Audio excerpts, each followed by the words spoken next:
So can you sound any good with just chord notes? A lot of teachers will show you to play just chord notes if you're struggling to improvise. But the problem is that it often doesn't go beyond sort of...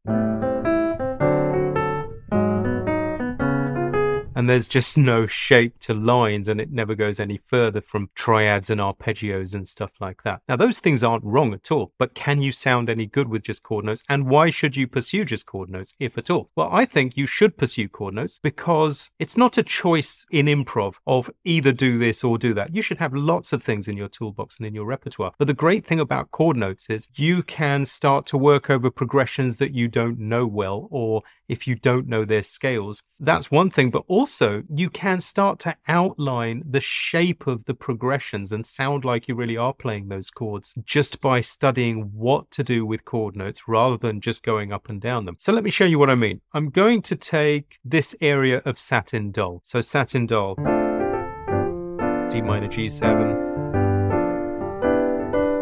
E minor A7. Now this area, A minor D7, A flat minor, D flat 7, and then it goes to C after that. This is the area that will intimidate many of my students because it's gone from A minor to D7 quickly, then it's gone from A flat minor to D flat 7 quickly, and then you've got to resolve from there to somewhere quite what seems difficult or far, because after that it's going to go to C, right? It's fine. Learn the scales that are involved in that. By the way, the scales involved in that for me would be D7, and D flat 7, because for more advanced people that's a 2-5, and we just take the 5 scale for that the way we play, and this is another 2-5 and we take the 5 scale for that the way we play as well. But again, this lesson is more about the chord notes than the scales. So the first thing we'll do is get those chord notes and do something more interesting than just going up or just going down. So we'll do stuff like this: A minor 7.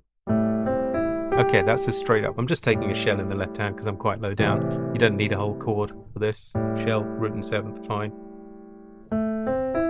Okay, what else could I do with this? Well, I would like to change... I'll just take it up the octave for what I'm doing. I would like to change where those notes are positioned, not the order. So if I'm going straight up a chord like this, A, C, E, G, I'm just going to change where that G goes. So that G will go down the octave. Called pivoting. We used to do this in Barry Harris classes with the horns when their line was too high for the range of their instrument. But I actually find creative ways to do it on the piano as well. So for example, changes, right? Because it's not straight up, the G has come down the octave. Okay, what about if we put both of these notes down the octave? Fine. Okay, what if we put all 3 of these notes down the octave? Okay, good.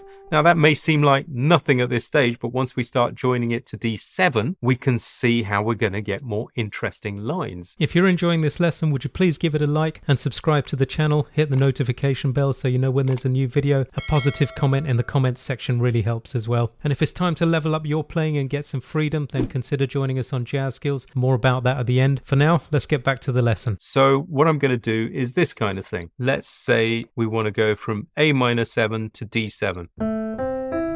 Well, where are the nearest D7 notes to here? So in D7 we get D, we get F sharp, we get A, and we get C. So if I'm taking my A minor 7 straight up, then I've landed on G. So my nearest 2 notes now are F sharp or A, right? So I'm going to go to F sharp. One reason for that is that I love surrounding my next note with notes of the current chord or the current scale.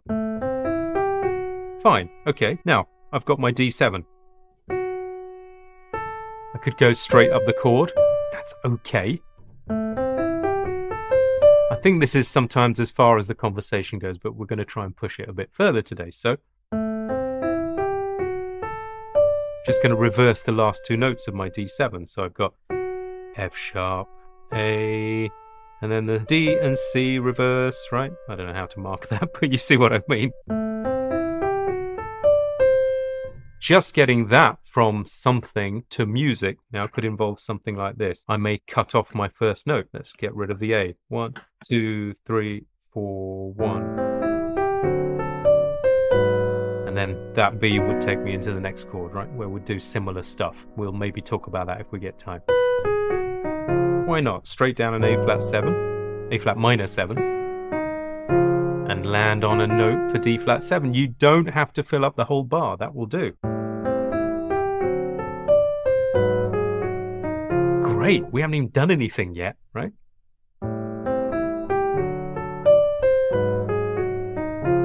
Okay, that's one way we could do it. Let's clear this off and we'll find some other ways we could do it as well. Okay, this time, let's begin on a different A minor 7 note. So let's say we'll begin on the C. Let's see what happens. Okay, straight upper chord. Not bad. What if we reverse the last two notes? Of course, the A is now going at the end of the chord, right? Because we're inverted. Oh, didn't want to move all that. And we are reversing these last two notes. Clearly screaming out to go to F sharp on the D7 chord again, right? We don't want to do exactly the same thing all the time, so let's find another way to do it. Let's build up. So we'll take the F sharp and then build up the rest of the chord. This is much like going like this, but pivoting, chopping everything off after the F sharp and putting it underneath, right? So those things go underneath the F sharp. So what did we have? I think we had... Nice, I like that. Really important to be playing this stuff in time. Many to most people who work on improv don't do anything in time and then they wonder why it's not manifesting itself in their tunes. Do learn the difference between practicing speed and performing speed. So I'm demoing close to performing speed just to show you and to get through the video and to keep your attention. But really, if I was working with a student, we would be working more like this. Nothing wrong with that. Don't think that working like that means that this will never come into your playing. It doesn't mean that. It means it will go into your head and your heart and come out of your fingers, and you can ramp that tempo up as you're practicing. Let's just make one connection note to the A flat minor, right? Which will be here. Okay. Okay, let's do some of the stuff we did before. Let's cut off the first note. Great, nothing wrong with that phrase at all. Beautiful phrase. Fine. What if we don't cut off a note this time? What if we put an extra note at the beginning? So I'll put a half step under the C instead of cutting it off. And that will put me on the 4 and. 1, 2, 3, 4. Great. Okay, so I really, as you can probably tell, enjoy practicing this way because it gives me so much to do that otherwise wouldn't come about because I'm restricting myself to chord notes. And actually, I see a lot of content about, oh, you got to know the pentatonic scale, you should know the blues scale, well, you should know the melodic minor, you should know the diminished because this is the cool stuff that jazz musicians play. Yeah, but you know what? I think most people get bored of their playing so quickly without exploring the depth of what simple things like simple scales and simple chord notes and half steps and cutting off notes can do, and they substitute their boredom by just adding more and more cool shit, right? Without any command over the language that they're learning already, so they don't get good enough at anything and then just get bored of the tune and then move on to another one and then can't remember anything they've played. So that's the cycle we want to break. Let's continue as far as the A flat minor to D flat 7 this time. So let's take what we just had. Now I'm just going to choose a random A flat minor 7 note because I'm on one already. So these are my A flat minor 7 notes. Why don't we have that one? Let's see what happens if I jump to it and how I'm going to get out to D flat 7. I don't know yet.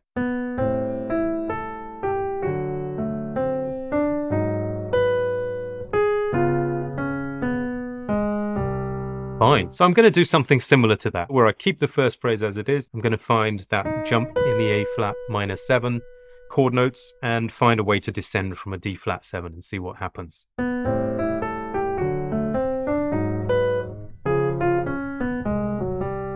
Okay, fine. Now, do you know what? It's okay sometimes. Let me do this up here so you hear how bad it can be and why people would avoid it. they would say, I'd never play that on a C major 7. But sometimes it's okay to create that extra tension if you know how to release. So the release note on a C major, it doesn't have to be a C major chord note. It could be a chromatic note like that. And you can use something like what Barry used to call a surround note, Barry Harris. A surround note, also known as an enclosure, could be a half step surround of that G, which is where we want to come out on something like a C major. So watch this.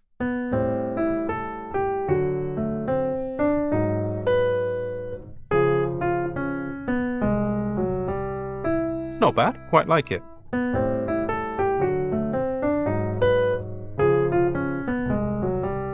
Let's try it another way. I might just put in one scale note, a whole tone above that D flat 7. Let's try that.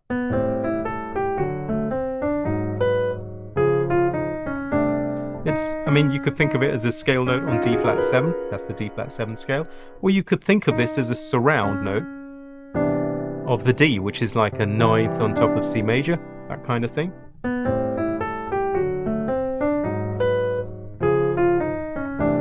Fine. Could be a major 7 or a major 6, either. So hopefully you get the idea that chord notes are not boring. You can do tons with them. You can join them up. You can change their order. You can put half step before them. You can cut one off. You can then use close by chord notes of the next chord to join to. We have a whole load on this tune actually on Satin Doll. It's a tune taught in detail for Jazz Skills members with an improv lesson that I believe is about 50 minutes long as well. So hopefully you'll join us there if you're ready to level up your playing. Our plan is not to drown you in information at the wrong time, but to figure out where you are and give you a skill by skill and step by step guide into getting fluent in the first place, and then how to approach things like your improvisation. Thanks for watching, and bye for now.